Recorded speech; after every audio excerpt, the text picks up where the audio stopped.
আসসালামু আলাইকুম। এসএসসি 2026 ব্যাচের প্রিয় বাচ্চা কাচ্চারা, আমরা তোমাদেরকে বলছিলাম যে তোমাদের বেসিক ক্লাস নিব আমরা বায়োলজিতে 4টি এবং কেমিস্ট্রিতে 4টি। তো সেই কথার পরিপ্রেক্ষিতে আমাদের আজকে প্রথম বেসিক ক্লাস শুরু হবে বায়োলজির উপরে। আমরা আজকে বায়োলজিটা কেন পড়ব, কিভাবে পড়ব, কি কি পড়তে হবে, কোন কোন চ্যাপ্টার আমাদের 2026 ব্যাচের বাচ্চাদের জন্য আছে, ইন টোটালি সব কিছু আজকে আমরা দেখব। কিভাবে সিকিউ লিখতে হয়, কিভাবে এমসিকিউ সলভ করতে হয় এবং বায়োলজির যে ভীতি আছে সেই ভীতিটা কিভাবে দূর করতে হয়, এগুলো সবকিছু আজকে আমি তোমাদেরকে দেখাবো। আমরা গতকালকে তোমাদের ওরিয়েন্টেশন ক্লাস নিয়েছিলাম, সেই জায়গায় আমরা তোমাদেরকে দেখাইছিলাম যে আমরা আমাদের এই কোর্সটিতে তোমাদের জন্য কি কি রাখতেছি। আজকের ক্লাসে আমরা তোমাদেরকে দেখাবো যে আমরা আসলে কতটা নিখুঁতভাবে প্রতিটা শব্দ কিভাবে ভেঙে ভেঙে বায়োলজির যে ভীতিটা আছে সেই ভীতিটা বাচ্চাদের মধ্যে থেকে দূর করি, সেটা আসলে আমরা আজকে দেখার চেষ্টা করব। তো যারা যারা আমাদের ক্লাসে ইতিমধ্যে যুক্ত হয়ে গেছো, সবার কাছে আমার একটা অনুরোধ থাকবে, তোমরা তোমাদের বন্ধুদেরকে মেনশন করে দাও যেন তারাও আমাদের এই ফ্রি ক্লাস দুটো দেখার মাধ্যমে তাদের যে বায়োলজির জটিলতা আছে, যে বায়োলজি নিয়ে তাদের যে থিঙ্কিং আছে, যে বায়োলজি মুখস্থ করতে হয়, সেই জায়গাতেও যেন তারা বেরোইতে পারে। সেই জন্য সবার কাছে আমার অনুরোধ থাকবে, তোমরা বেশি বেশি করে আমাদের এই লাইভটা শেয়ার করে দাও তোমাদের যে বিভিন্ন গ্রুপ আছে সেই গ্রুপগুলোতে। এর পাশাপাশি তোমাদের যারা বন্ধু বান্ধব আছে, যারা তোমাদের সহপাঠী আছে, যারা তোমাদের সাথে পড়াশোনা করে, তাদেরকেও মেনশন করে দাও যেন তারা আমাদের এই ফ্রি ক্লাসগুলো দেখার মাধ্যমে তাদের বায়োলজির প্রবলেমগুলো তারা যেন সলভ করতে পারে। তো সবাই একটু আমাকে তাড়াতাড়ি কমেন্ট করে জানাই দাও যে আমার কথা তোমাদের কাছে ঠিকঠাক মতো পৌঁছাচ্ছে কিনা, তোমরা ঠিকঠাক মতো শুনতে পাচ্ছ কিনা, এবং আমার পিছনে যে বোর্ডের লেখা সেটা ঠিকঠাক মতো শোনা যাচ্ছে কিনা, মানে দেখা যাচ্ছে কিনা, এটা একটু আমাকে বলে ফেলো। তারপর আমরা আসলে আমাদের ক্লাসে ফিরে যাব।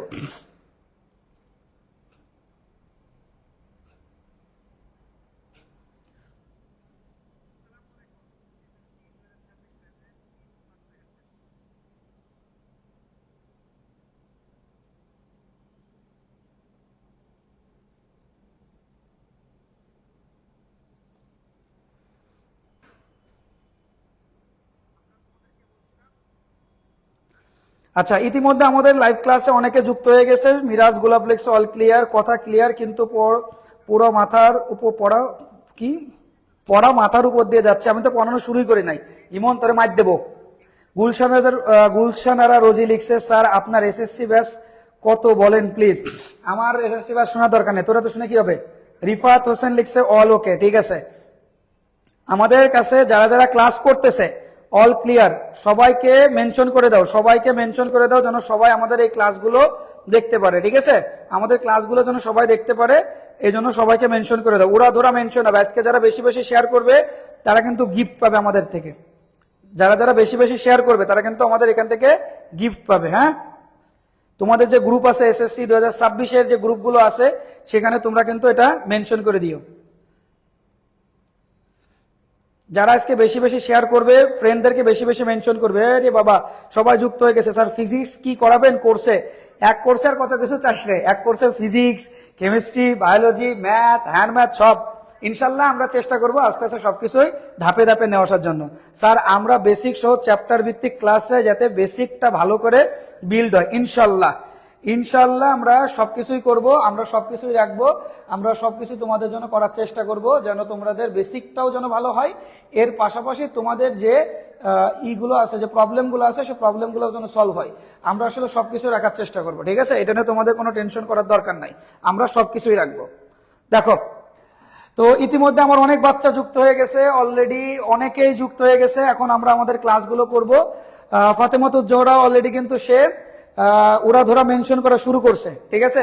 উড়া ধরা মেনশন হবে, ফাটাফাট একটা ক্লাস হবে। আমরা একদম নিখুঁতভাবে পড়ার চেষ্টা করব, ঠিক আছে।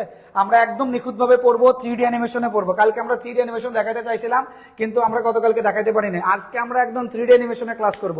তো এখন আমি কয়েকজনের জন্য ওয়েট করতেছি, ইনশাল্লাহ সবাই যুক্ত হয়ে গেলে আমরা শুরু করে দিব। আর এই তো সাবাস, বেশি বেশি শেয়ার হবে, বেশি বেশি শেয়ার হবে, বেশি বেশি সুন্দর করে আমরা আসলে ক্লাস করব, ক্লাসটা মজা করে করব, অনেকক্ষণ টাইমে ক্লাস করব না, আমরা একদম ঘড়ির কাঁটা মেপে 9:30 পর্যন্ত ক্লাস করব। 9:30 পর থেকে ইনশাল্লাহ আমাদের আরো ক্লাস করতে হবে, মানে আমার অন্যান্য ব্যাচের ক্লাস আছে সেগুলো আমাদেরকে নিতে হবে, আমাদের যে পেইড ব্যাচের গুলো আছে সেই পেইড ব্যাচের গুলো আমাদেরকে ক্লাস নিতে হয়।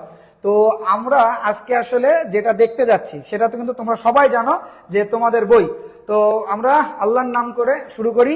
এই বছরে ইনসুলিন 2.0 আজকে আমাদের ফার্স্ট ক্লাস। তো আল্লাহর কাছে সবার কাছে আমার রিকোয়েস্ট, সবাই আল্লাহর নাম করো এবং যে যে ধর্মের আছো সেই ধর্মের সৃষ্টিকর্তার নাম স্মরণ করে আমরা আজকে আমাদের যে ক্লাস আছে সেটা করার চেষ্টা করি, পড়ানোর চেষ্টা করি। যে কোনো কিছুতে বাবা মার দোয়া এবং আল্লাহর রহমত বা সৃষ্টিকর্তার রহমত অনেক কিছুই লাগে।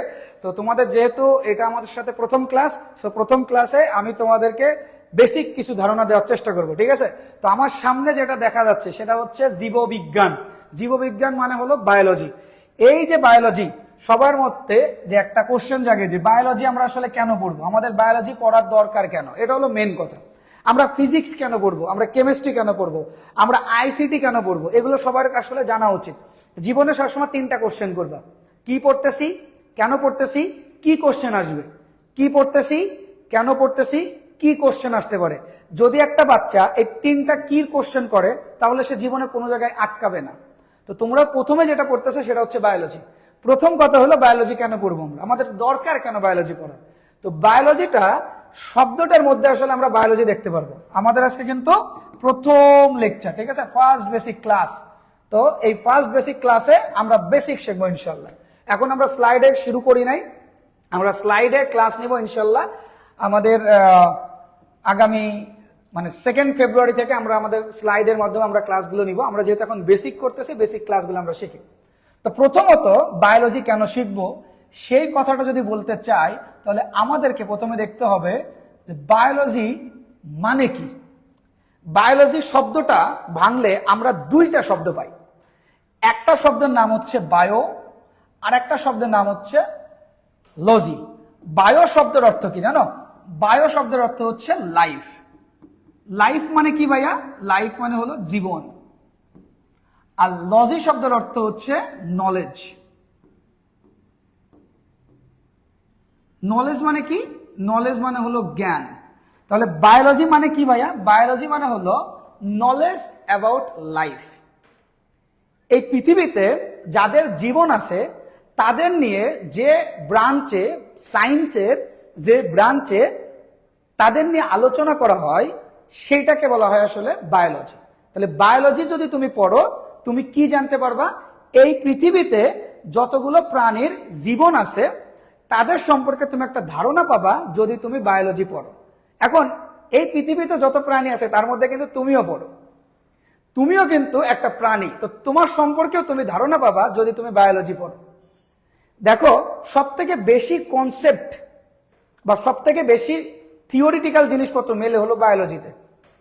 কেননা বায়োলজি পড়লে মানুষ সে তার নিজের সম্পর্কে ধারণা পাবে। বায়োলজি পড়লে তুমি জানতে পারবে তোমার হার্ট কিভাবে কাজ করে।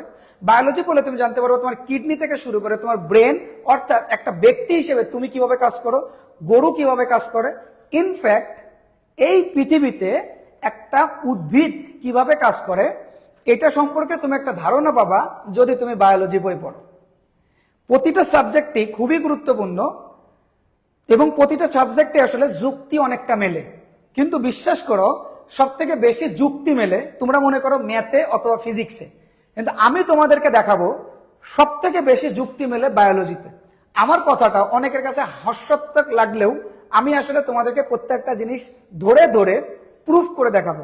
তোমরা যেরকম ম্যাথে প্রুফ করো না যে এইটা থিওরি, এটাকে প্রুফ করে দেখালাম এটা হইলো, ঠিক একই রকম ভাবে আমি তোমাদেরকে দেখাবো যে বায়োলজি কিভাবে প্রুফ করতে হয়, প্রত্যেকটা লাইন বাই লাইন। তো চলো আমরা শুরু করি। তো এইখানে যেটা দেওয়া আছে যে বায়োলজি মানে লাইফ। কার লাইফ? পৃথিবীতে প্রাণ আছে কাদের? প্রাণ আছে 2 জনের, মানে 2 ধরনের জিনিসের।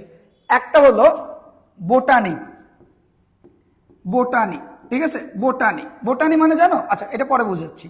প্রাণ আছে মানে 2 জনের। একটা হচ্ছে উদ্ভিদের আর একটা হচ্ছে প্রাণীদের। তো প্রাণীদের বা এনিমেলের, তো উদ্ভিদ মানে হলো প্লান্ট, এদের কিন্তু প্রাণ আছে। আবার প্রাণ আছে হচ্ছে অ্যানিমেলের। তার মানে এই জায়গায় তুমি যদি পড়ো, দুই ধরনের জীব সম্পর্কে তুমি ধারণা পাবে, একটা হচ্ছে উদ্ভিদ আর একটা হচ্ছে প্রাণী। এই জায়গায় বায়োলজির দুটো বড় বড় ব্রাঞ্চ। আগে ধারণা করা হইতো যে বায়োলজির মূলত এই দুটো ব্রাঞ্চ আছে। তুমি যখন 9-10 অধ্যয়নরত আছো তখন তুমি শুধুমাত্র বায়োলজি বইটা পড়বা, কিন্তু তুমি যখন এইচএসসি তে যাবা তখন তোমাকে দুইটা বই দেওয়া হবে, একটা হলো বোটানি আর একটা হলো জুলজি। উদ্ভিদ বিজ্ঞান, বিজ্ঞান মানে হলো যেটা নিয়ে প্রতিনিয়ত গবেষণা করা হয়, যেটা পরীক্ষালব্ধ একটা প্রমাণ আছে যে এটা আগে ছিল, এখন নতুন করে ইনভেন্ট করতে করতে আমরা অনেক কিছু দেখছি। আমরা দুইটা শব্দের মধ্যে অনেক সময় কনফিউশন ক্রিয়েট করি, একটা হলো জনক আর একটা হলো আবিষ্কারক। আমি প্রতিটা বাচ্চাকে এই জিনিসটা কিন্তু আগে বুঝাই। জনক মানে কি? জনক শব্দের অর্থ হলো ফাদার। জনককে ইংরেজিতে বলা হয় ফাদার। আমরা অনেক জায়গায় না বুঝেই কোন জায়গায় ফাদার ব্যবহার করতে হয় আর কোন জায়গায় ইনভেন্টর বা আবিষ্কারক ব্যবহার করতে হয় এটা আমরা বুঝি না, এটা আমরা জানি না, আমরা জানতে চাইও না। তো এগুলো আমরা ব্যবহার করি, কিন্তু এটা আসলে আমাদেরকে একটু ধারণা রাখতে হবে। আবিষ্কারকের ইংরেজি নাম হচ্ছে ইনভেন্টর। তো কোন জায়গায় তুমি জনক ব্যবহার করবা এবং কোন জায়গায় তুমি আবিষ্কারক ব্যবহার করবা, এটা অনেকের মধ্যে একটা কোশ্চেন থাকে। তো তুমি দেখো, তোমার বাবা কিন্তু তোমাকে জন্ম দেয়, তার মানে তোমার বাবা হচ্ছে ফাদার। যদি কোনো কিছু কারোর হাত দিয়ে জন্ম নেয় তখন সেটাকে বলা হয় ফাদার, বা তাকে বলা হয় ফাদার। সৃষ্টির শুরু থেকে ছিল, তুমি দেখো নাই, কেউ দেখে নাই, আমি প্রথম দেখছি। তাহলে আমি কি? আমি কি ওটাকে জন্ম দিছি? না, ওইটা সৃষ্টিকর্তা প্রথম থেকে জন্ম দিয়ে পাঠাইছিল, কিন্তু পৃথিবীতে কেউ কখনো দেখেন নাই, আমি প্রথম দেখছি। দ্যাটস মিন আমি হইলাম ইনভেন্টর, আমি ক্রিয়েটর না, আমি ওটাকে জন্ম দিই নাই, আমি ওটাকে দেখছি, আমি ওটাকে মানুষের সামনে প্রেজেন্ট করছি। তার মানে আমি ওটার আবিষ্কারক, ইনভেন্টর। কিন্তু আমি যদি কোনো কিছুকে জন্ম দেই, যেটা পৃথিবীতে আগে কখনোই ছিল না, আমার হাত দিয়ে জন্ম নিছে, তার মানে আমি হইলাম জনক বা ফাদার। তো এই যে বায়োলজিটা, এটা মানে বিজ্ঞানের বা সায়েন্সের একটা ব্রাঞ্চ। আল্লাহ তাআলা যখন তোমাকে পয়দা দিছেন বা পৃথিবীতে পাঠাইছেন, সে কিন্তু তোমার সাথে বায়োলজি বইটা পাঠাই দেয় নাই। মানুষ তাদের কাজগুলোকে, তাদের জীবনযাত্রাকে উন্নত করার জন্য ধীরে ধীরে বিজ্ঞানের বিভিন্ন ব্রাঞ্চ আবিষ্কার করছে। তো তার মধ্যে একটা ব্রাঞ্চ হচ্ছে বায়োলজি, এবং এই বায়োলজি কেউ না কেউ জন্ম দিছে, এবং বায়োলজির যে জন্মদাতা তার নাম হচ্ছে অ্যারিস্টটল।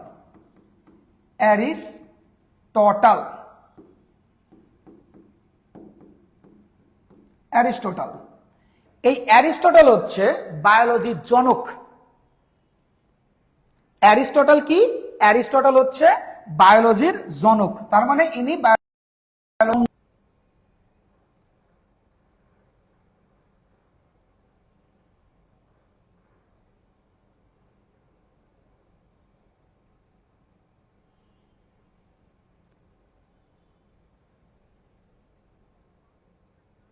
সবাই একটু তাড়াতাড়ি আমাকে একটু জানাই দাও তো যে নেটওয়ার্ক তোমরা ক্লিয়ার দেখতে পাচ্ছ কিনা, সবকিছু ঠিকঠাক আছে কিনা। আমাকে একটু তাড়াতাড়ি বলো যে ভাইয়া সবকিছু ঠিকঠাক আছে, কারণ আমরা 1 ঘন্টার সময় পাবো। ঠিক আছে, 1 ঘন্টার সময় যদি আমাদের ইয়ে করে চলে যায় তাহলে তো হবে না। ভাইরে, একটু রেসপন্স করতে তো কোনো টাকা লাগে না রে বাপ, এতগুলো বাচ্চা ক্লাস করতেছে।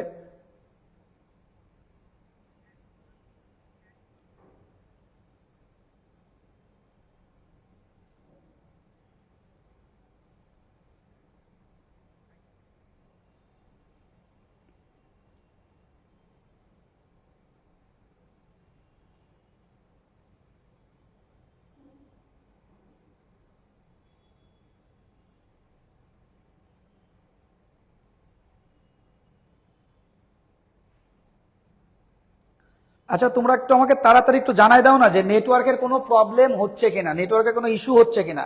ঠিক আছে, কয়েকজন লিখতেছে যে নেটওয়ার্কের ইস্যু হচ্ছে, একজন লিখছে।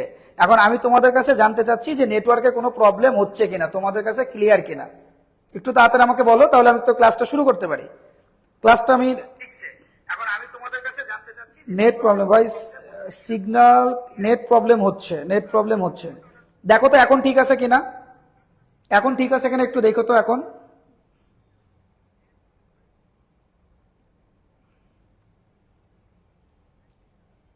এখন সবার কাছে ঠিক আছে কিনা? আমার মনে হয় এখন ঠিক থাকার কথা।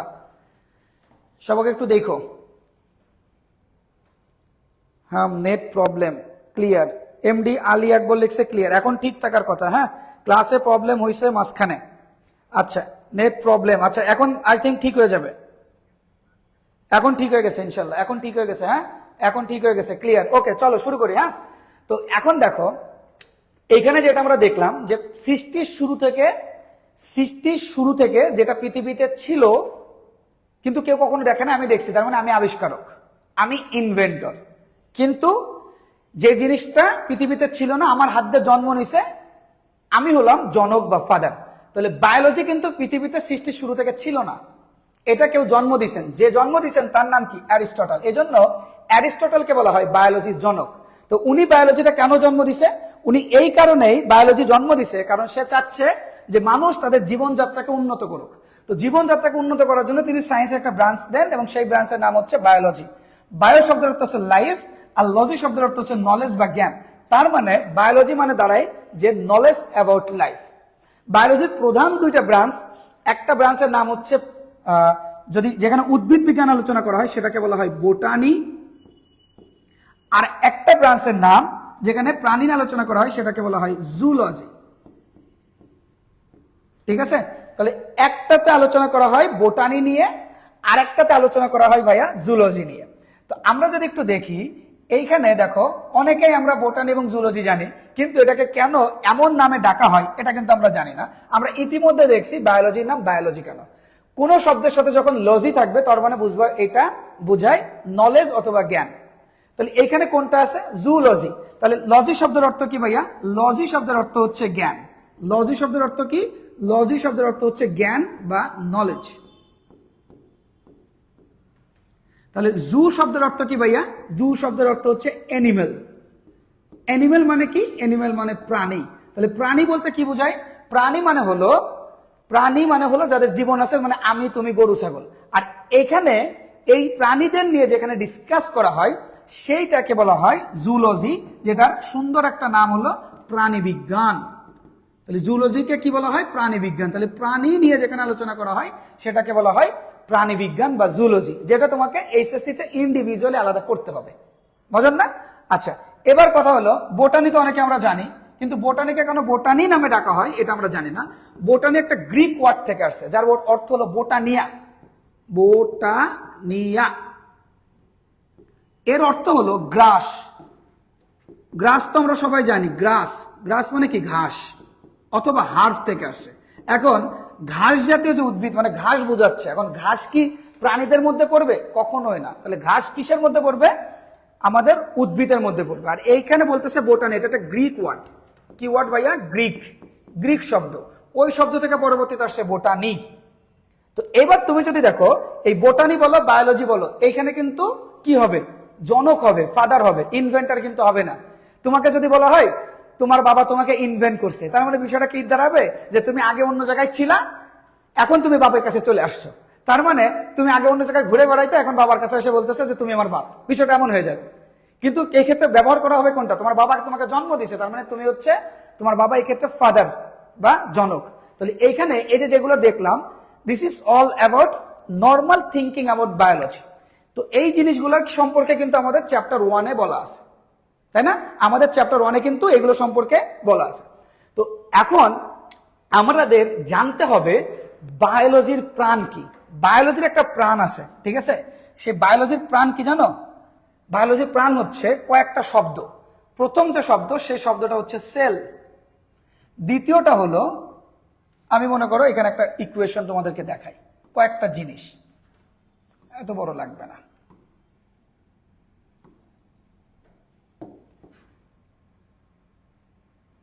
দেখো, আমার আগে তোমরা ক্লাস দেখছো কিনা আমি জানি না, আমার মনে হয় তোমরা ক্লাস দেখছো। যদি দেখে থাকো এই জিনিসগুলো তোমরা অভ্যস্ত। তারপরেও এমন অনেক বাচ্চারা আছে যারা নতুন, তাদের জন্য আমাকে শেখানোই লাগবে, কিছু করার নাই। তো এইটা আমরা দেখো আমাদের দেহের গঠন ও কাজের একক কোনটা? কোষ, কোষ বা সেল। কোষ বা সেল এই জিনিসটা আসলে কি? সেলের নাম সেল কেন? What do mean by cell? সেলের নাম সেলই কেন? অন্য কিছুই তো হইতে পারতো, রহিম হইতে পারতো, করিম হইতে পারতো, কুদ্দুস হইতে পারতো, আব্দুস হইতে পারতো, রহিমের বউ রহিমা হইতে পারতো, করিমের বউ করিমা হইতে পারতো, কিন্তু সেলের নাম সেলই কেন হয়? এটা একটা কথা। দেখো সেল কিন্তু পৃথিবীর সৃষ্টির শুরু থেকে ছিল, আমরা কেউ জানতাম না, আমাদেরকে একজন জানাইছে। আমাদেরকে যিনি জানাইছেন তার নাম হচ্ছে রবার্ট হুক। Robert Hooke. এখন এই যে রবার্ট হুক, এই রবার্ট হুকের তো কখনো আমরা দেখি নাই, দেখছি? চলো একটু দেখি যে রবার্ট হুক আসলে দেখতে কেমন ছিল। ইনি কালো ছিল নাকি ফর্সা ছিল, নাকি আমার মতো এত কুৎসিত ছিল? একটু দেখা যাক, চলো আমরা রবার্ট হুককে একটু দেখে আসি। রবার্ট হুক এত পৃথিবীতে এত সুন্দর কিছু জিনিস বানাইছেন উনি, তো ওনাকে না দেখলে হয়? চলো রবার্ট হুক।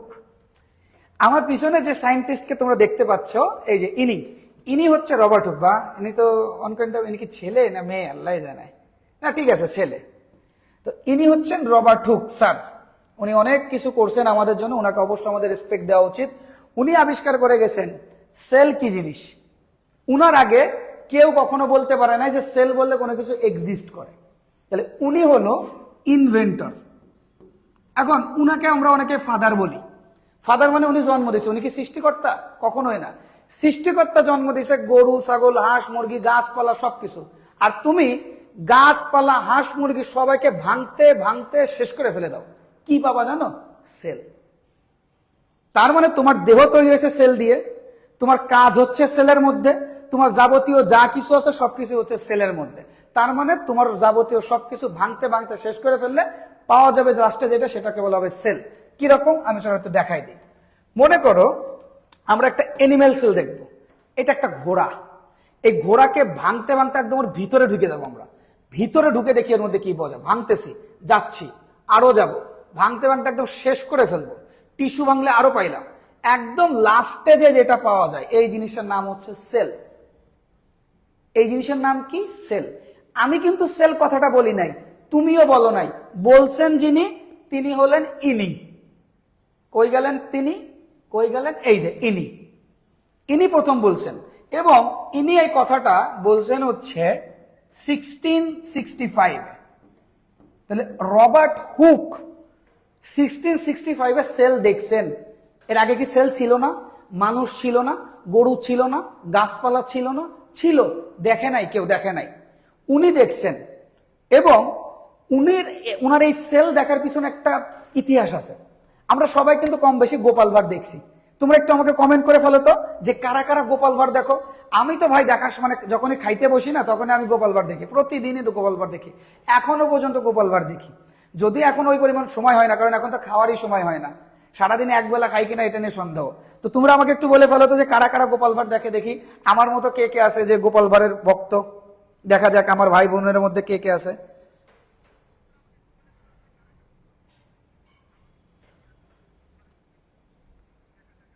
কে কে আছে যে গোপাল ভাঁড় দেখে এখনো? লেখো দেখি কে কে আছে যে এখনো গোপাল ভাঁড় দেখে।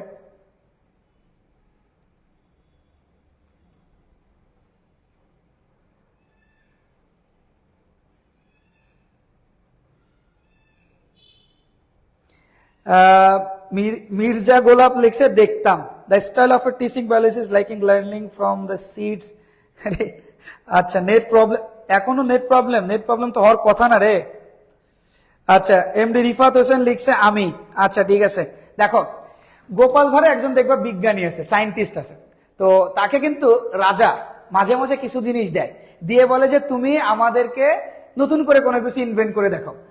তো রবার্ট হুক যখন একটা মানে একটা ল্যাবের তিনি রক্ষক, মানে মেনলি যদি বোঝা যায় যে সে একটা ল্যাবটাকে দেখাশোনা করতো, তো হঠাৎ করে তাকে বলছে যে তুমি নতুন করে কোনো কিছু আবিষ্কার করে দেখাও।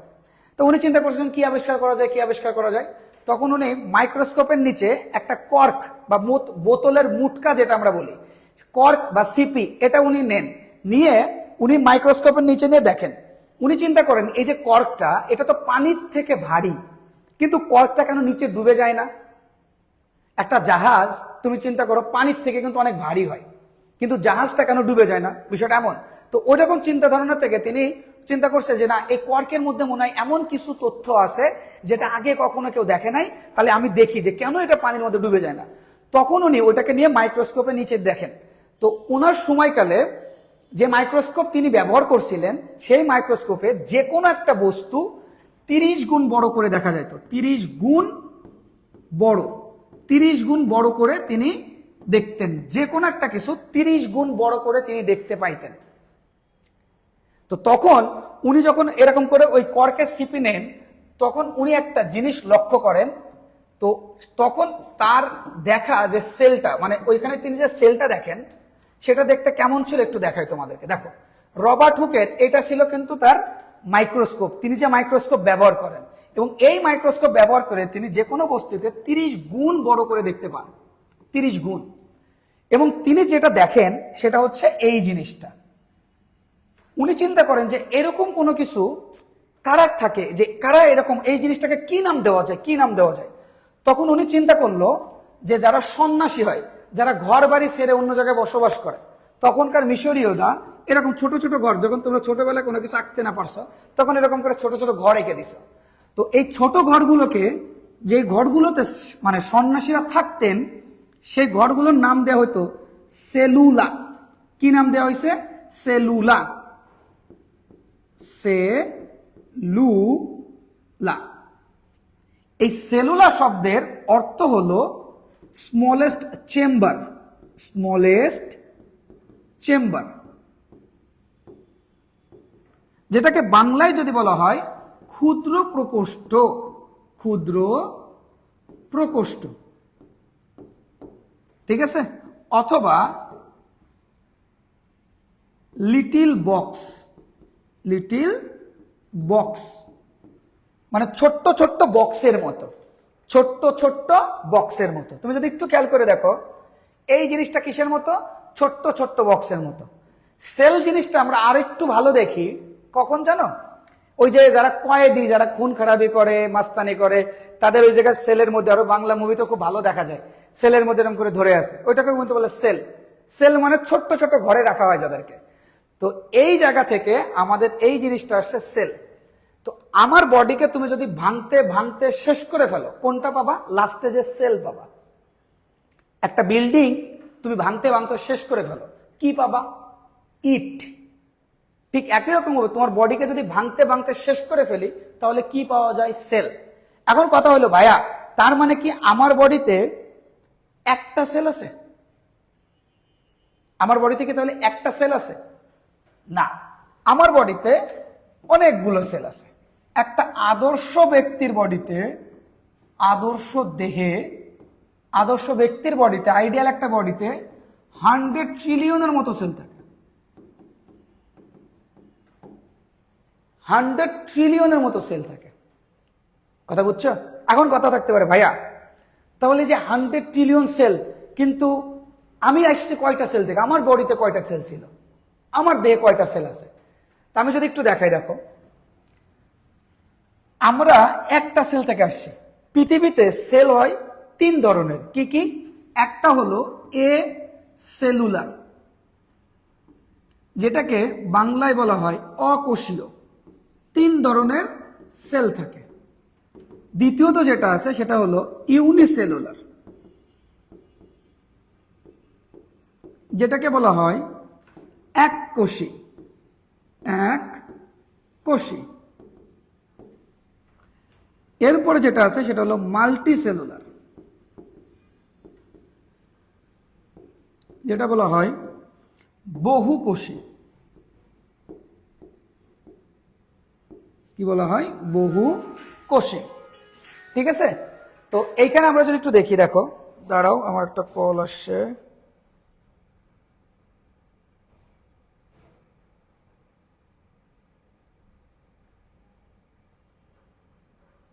দেখো, এ সেলুলার শব্দের অর্থ কি? এ সেলুলার বলতে আমরা আসলে কি বুঝি? দেখো, আমি তোমাদেরকে প্রত্যেকটা জিনিস একদম এত সহজ করে বুঝাই দিব ভাই, তোমাদের মনে করো সারা জীবন মনে থাকবে। শুধু একটু কনসেন্ট্রেশনটা ধরে রাখো। ক্লাসগুলো একটু আল্লাহর রহমতে করো, কারণ আমি ওই নাচা গানা আড্ডাবাজি করতে পারি না, বাচ্চাদেরকে ধরে রাখার জন্য অনেক মজা করতে হয়, এই করতে হয় ওই করতে হয়, ওইটা আমার মধ্যে নাই। আমার এখানে যারা ক্লাস করবে তারাও আসলে ওই যে ফাহাদ ভাইয়ের একটা কথা আছে না, নটরডেমে যেসব বাচ্চারা পড়ে তারাও আসলে ক্রিম, এবং যে সকল টিচাররা পড়ে ওরাও আসলে ক্রিম, এই জন্য হোয়াইট বোর্ডেও ক্লাস হয়। তো তোমার মধ্যে যদি বোঝার জিনিসপত্র থাকে, বোঝার মেন্টালিটি থাকে, ক্লাসের মেন্টালিটি থাকে, তাহলে এই বায়োলজি সিকার্স প্ল্যাটফর্মটা তোমার। কিন্তু তোমার মধ্যে যদি থাকে যে অভিনয় করার জিনিসপত্র, হাসি ঠাট্টা করা, ফান করা, মজা করা, তাহলে এটা তোমার প্ল্যাটফর্ম না। কারণ এখানে তুমি আমার কাছে টাকা দিছো, আমি তোমাকে শেখাবো, এটা হলো আমাদের মেন টার্গেট। ঠিক আছে, এজন্য ফার্স্ট টু লাস্ট ক্লাস করতে হবে। কোন শব্দের সাথে যদি কখনো দেখো এ আছে, কোন শব্দের সাথে যদি কখনো এ দেখো অথবা এনা দেখো, তার মানে মনে রাখবা উইথ আউট বুঝায়। কি বুঝায়? With out. যেমন অ্যামাইটোসিস, দেখছো কিনা জানি না, কিন্তু সবার এটা শব্দটা পরিচিত হওয়ার কথা। এ মানে উইথআউট, মাইটোসিস মানে কি? Without mitosis. মাইটোসিসের নাম মাইটোসিস কেন, এটাও আমরা বলবো। তাহলে এখানে বলতেছে এ সেলুলার, এ শব্দের অর্থ কি? With out. এ শব্দের অর্থ কি ভাইয়া? উইথআউট। উইথআউট মানে নাই। তাহলে এ সেলুলার শব্দের অর্থ কি? সেল নাই। সেল বলে আমি কল্পনা, মানে সেল বলে আমি কল্পনা করতে পারবো না, এই জন্য এটাকে বলা হয় অকোষীয়। ইউনিসেলুলার, ইউনি শব্দের অর্থ হচ্ছে এক, তাহলে এর জন্য এর নাম এককোষী। পৃথিবীতে কিছু প্রাণী আছে যাদেরকে এককোষী বলা হয়, তারা একটা মাত্র কোষ দিয়ে তৈরি করা, এককোষী। যেমন ব্যাকটেরিয়া, ব্যাকটেরিয়া, ঠিক আছে, এরা কিন্তু এককোষী। এরপরে আমরা যদি দেখি মাল্টি সেলুলার, মাল্টি শব্দের অর্থ কি? মাল্টি শব্দের অর্থ হচ্ছে বহু বা অনেকগুলা, তাহলে এই জন্য মাল্টি সেলুলারের বাংলা নাম হলো বহুকোষী। তো এইরকম একটা উদাহরণ হলো মানুষ, গরু, এরা হলো বহুকোষী। কথা হইল আমার দেহে ভাঙতে ভাঙতে শেষ করে ফেলে আপনি কোষ পাবেন বা সেল পাবেন। এখন আপনি বলতেছেন আমরা আমাদের বডিতে একটা সেল ছিল, তাহলে আমি এককোষী ছিলাম, এখন আমি এককোষী থেকে বহুকোষী হয়ে গেছি, সেটা কিভাবে সম্ভব? তো এককোষী সেল আসলে কোনটা, এটা বোঝার জন্য কি রে ডোনাল্ড ট্রাম্প, এই ডোনাল্ড ট্রাম্প পছন্দ করা যাবে না লোকেরা। তো আমরা একটা জিনিস কিন্তু জানি যে আমরা যে জায়গা থেকে আসি তার নাম জাইগোট, ঠিক আছে। জাইগোটের নাম জাইগোটি কেন? Zygote, why zygote is called zygote. তোমরা কি কখনো জানো যে জাইগোট কাকে বলে? অনেকেই জানো, আবার অনেকেই জানো না। শুক্রাণু বা স্পার্ম,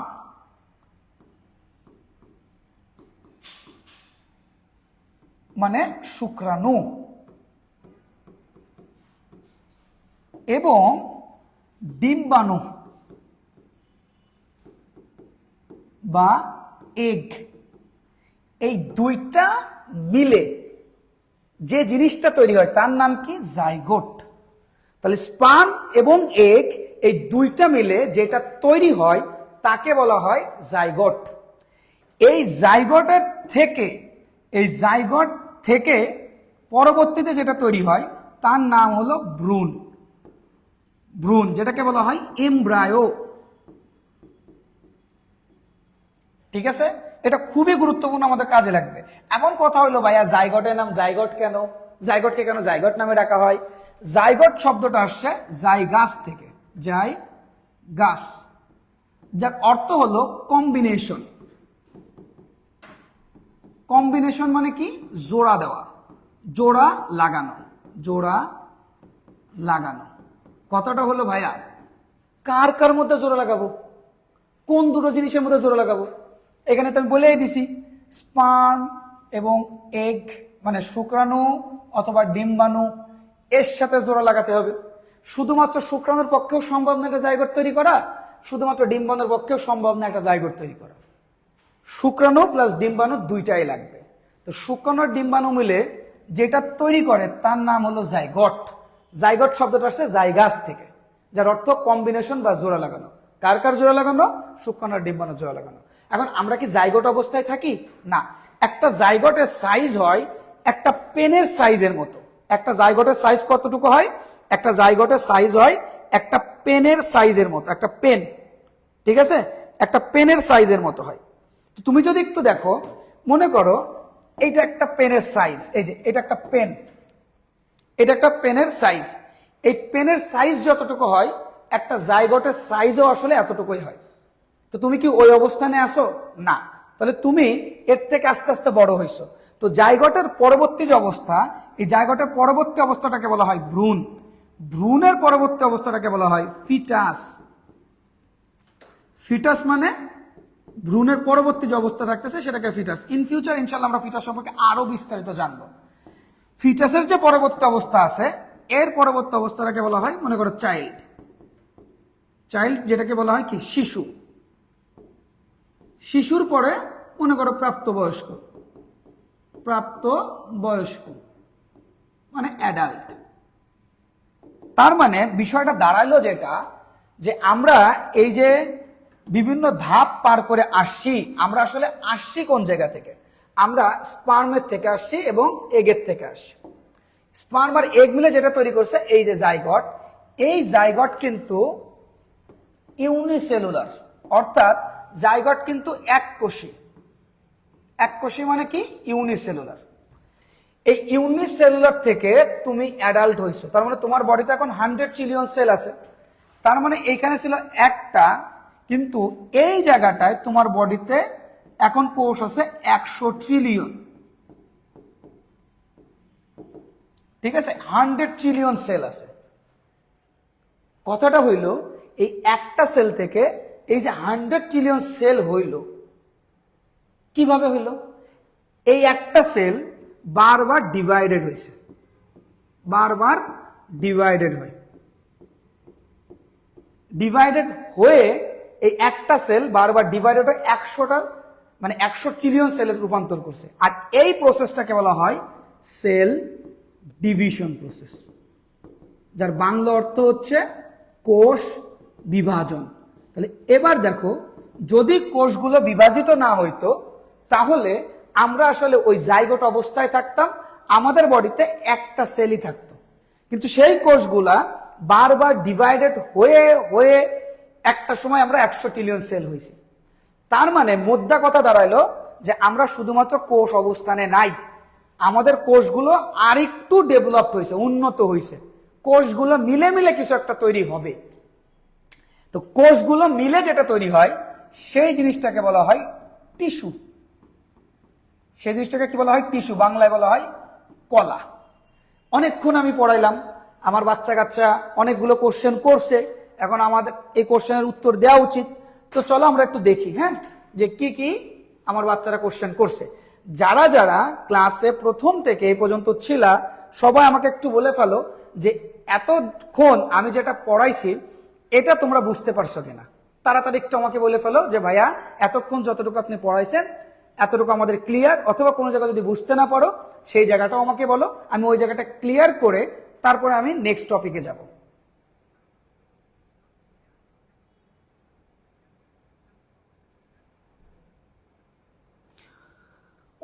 সামিউল লেখছে on which basis cell is divided in 3 types.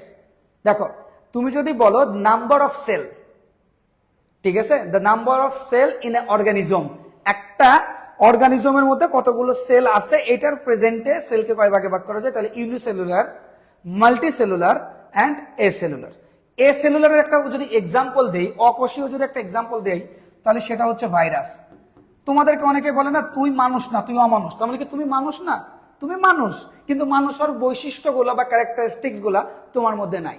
তাহলে সেল হওয়ার জন্য যে ক্যারেক্টারিস্টিক্স গুলা বা যে বৈশিষ্ট্যগুলো থাকার দরকার ছিল, সেই বৈশিষ্ট্যগুলো বা সেই ক্যারেক্টারিস্টিক্স গুলা আমাদের ভাইরাসের মধ্যে থাকে না, বিদায় ভাইরাসকে এসেলুলার বা তোমার অকোষীয় বলা হয়। ইন ফিউচার ইনশাআল্লাহ যখন আমরা চ্যাপ্টার 2 পড়বো, তখন আমরা এটা সম্পর্কে আরো বিস্তারিত জানতে পারবো।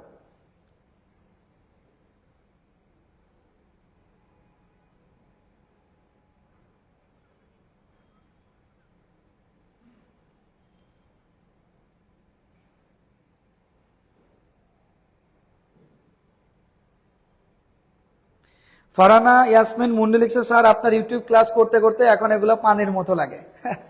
জি জি জি, পানির মতো এখন লাগবে ইনশাল্লাহ। ইন ফিউচারে তোমরা তো সবগুলো ক্লাস আমরা তো দিই না ইউটিউবে, তখন এগুলো তোমরা সব বুঝতে পারবে। হ্যাঁ, শ্যামুল লেখছে অল ক্লিয়ার, ফাতেমা তো জোরা লেখছে অল ক্লিয়ার, সবাই মাশাআল্লাহ অল ক্লিয়ার। ওকে, ঠিক আছে, চলো এখন এই যে টিস্যু, কোষগুলো মিলে তৈরি করে টিস্যু, টিস্যুগুলো মিলে কি তৈরি করে? টিস্যু মিলে যেটা তৈরি করে সেটা হচ্ছে আমাদের অর্গ্যান। অর্গ্যান, অর্গ্যান মানে হলো অঙ্গ, ঠিক আছে?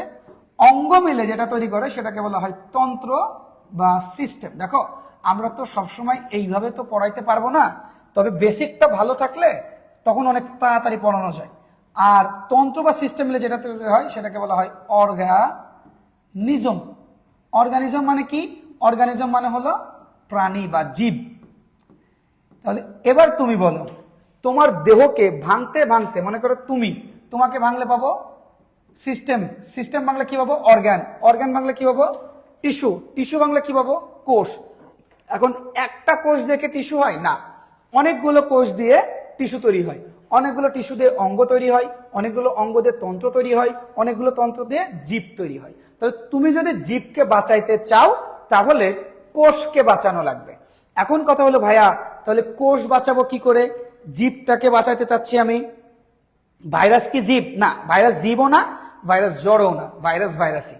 এটা আমরা ইন ফিউচার ইনশাল্লাহ এইচএসসি তে শিখবো। সবকিছু যদি এখন শিখি, দেখো আমার বাচ্চাদের ক্ষেত্রে একটা বিষয় যেটা হয়, ওরা এতদিন অনেক কিছু বুঝতো না, তো ওই জিনিসগুলো যখন ওদেরকে বোঝানো হয় না, ওদের মাথায় অনেক কোশ্চেন থাকে, তো ওই কোশ্চেনগুলোর অ্যান্সার দেওয়াটা মানে এই লেভেলে অনেক কষ্টকর হয়ে যায়। কারণ আমি আসলে এত ডিটেলসের ইনফরমেশন দেই যে ওদের কোশ্চেনগুলোর অ্যান্সার দিতে গেলে আরো অনেক সময় লাগবে, ঠিক আছে? এই জন্য মাঝে মাঝে কিছু কোশ্চেন স্কিপ করতে হয়। তো কোষ, দেখো কোষকে যদি বাঁচাইতে পারি টিস্যু বাঁচবে, টিস্যু বাঁচলে অর্গান বাঁচবে, অর্গান বাঁচলে সিস্টেম বাঁচবে, সিস্টেম বাঁচলে অর্গানিজম বাঁচবে। কথাটা হইল কোষ বাঁচবে কি করে? কোষকে যে আপনি বাঁচাবেন, কোষ বাঁচবে কি করে? এখানে একজন লিখছে ভাইয়া ভাইরাস কি? ভাইরাস অনুজীব। আচ্ছা ঠিক আছে, হ্যাঁ ভাইরাস অনুজীব, মাইক্রোব। ভাইরাস একটা অনুজীব। তো অনুজীব কি সবকিছু আমরা দেখবো, বহুত বিস্তার আলোচনা, ওগুলো সব পরে ইনশাল্লাহ শিখবো আমরা। কোষ বাঁচবে কি করে এটা আগে দেখি।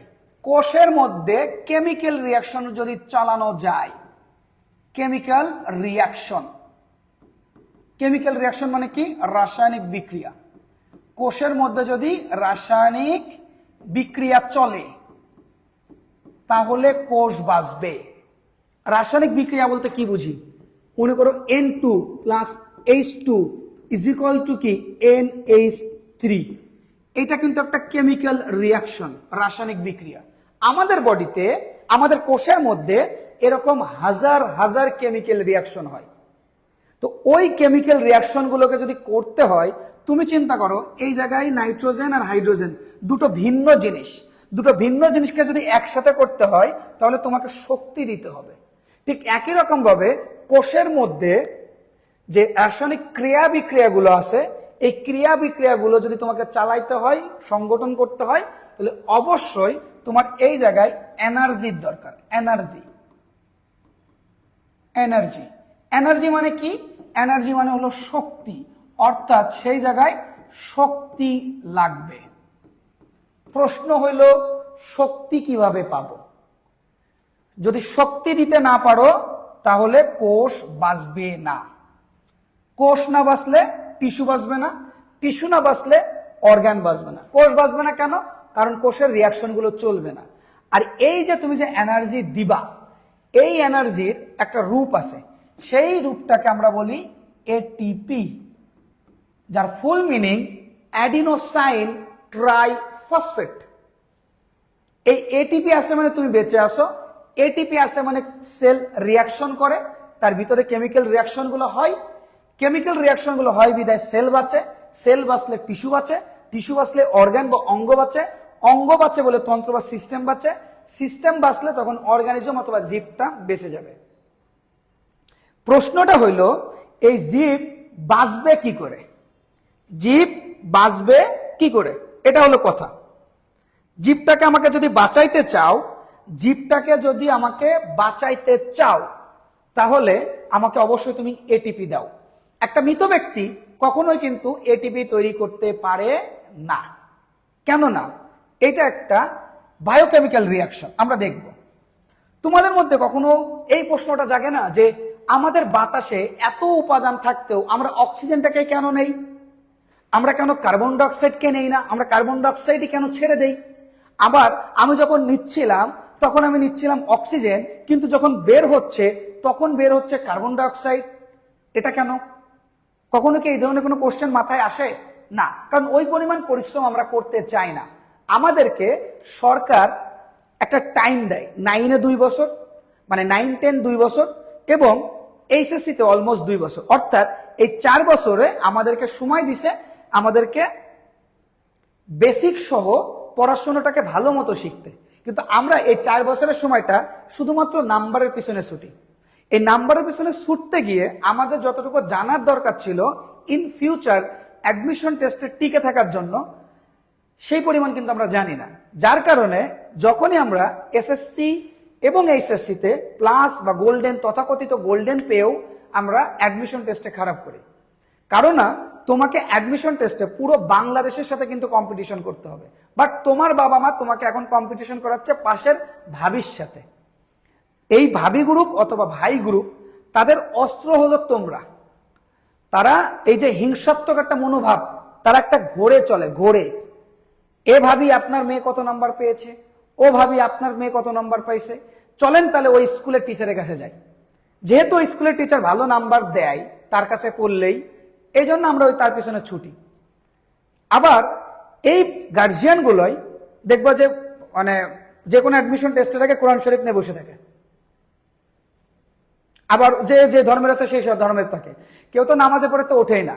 মানে মেন কথা যে দাঁড়ায় যে আল্লাহ মানুষকে তৈরিও করছে, তাদের রিজিকের ব্যবস্থা করতেছে, এরপরে যে আবার মেডিকেলের চান্স দেওয়া, অন্য জায়গায় চান্স দেওয়া, সেটাও মানে আল্লাহ নিয়ে রাখছে। আল্লাহর রহমত অবশ্যই লাগে, কিন্তু আল্লাহকে তো এটাই বলে দিয়েছে মানুষ যেটা করবে সেটা সে পাবে। তুমি আজকে ফাঁকি মারবা, জীবনে এক সময় তোমাকে এমন ভাবে এটাকে ব্যাক দিবে না, তুমি বুঝতেও পারবা না। এই তোমার মা বাপরা আজকে তোমার নাম্বারের পিছনে ছুটাচ্ছে না, কিন্তু একটা দিন আসবে যে তোমাদেরকেই বলবে যে তোমাদের মতো সন্তান জন্ম দিয়ে তারা ভুল কাজ করছে। আমি কখনো কোনো আমার সন্তান মানে আমার স্টুডেন্টদের আমি কখনো দোষ দেই না। দোষ প্রতিটা গার্জিয়ানের দোষ, প্রত্যেকটা অভিভাবকের দোষ। অভিভাবকের অস্ত্রের হাতিয়ার হয়ে গেছে, বিশেষ করে এই ভাবি গ্রুপ, এই ভাবি গ্রুপের অস্ত্রের হাতিয়ার, এই অস্ত্র হিসেবে ব্যবহার করে আমার স্টুডেন্টদেরকে। প্রতিযোগিতায় নামাই দিছে আমার স্টুডেন্টকে। তুমি হাজার কষ্ট করো, হাজার কষ্ট করে নিজের যোগ্যতায় তুমি 50 মার্ক পেয়ে আসো, দেখবা তোমার বাড়ি উঠতে দিবে না। কিন্তু তুমি নকল করো, তুমি যাবতীয় যা কিছু করো, তুমি টুকলি করো, তুমি আলেকজান্ডার মারো, খুন করো, খুন করে এসেও তুমি মনে করো 90-99 নাম্বার পাও, দেখবা যে তোমার নিয়ে মাথায় তুলে নাচবে। কেন? কারণ সে বলতে পারবে আরে ভাবি আমার মেয়ে তো এত নাম্বার পাইছে, আপনার মেয়ে কত নাম্বার পাইছে। কোনো মা এই কোশ্চেন করে না, কোনো বাবা এই কোশ্চেন করবে না আজকে ক্লাসের পরে যে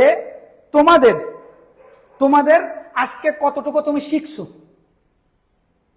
আজকে নতুন কি জিনিস জানলা।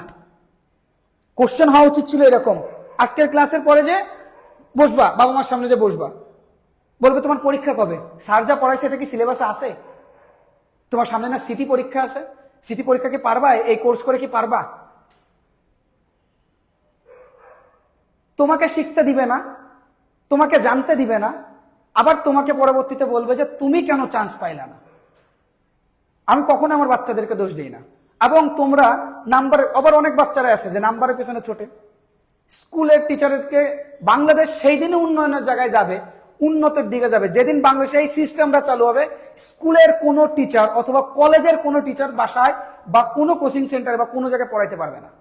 বাইরের দেশগুলোতে প্রতিটা স্কুল বা কলেজের টিচার ওয়েল কোয়ালিফাইড, আর বাংলাদেশে মুসিম এতরও মনে করো স্কুলের বা কলেজের টিচার। আমার কথা, আমি অনেক স্ল্যাং ল্যাঙ্গুয়েজ ইউজ করলাম, সরি ফর দ্যাট, বাট সত্য কথা, হাতে গোনা 2-1 বাদে ম্যাক্সিমাম আনকোয়ালিফাইড টিচার।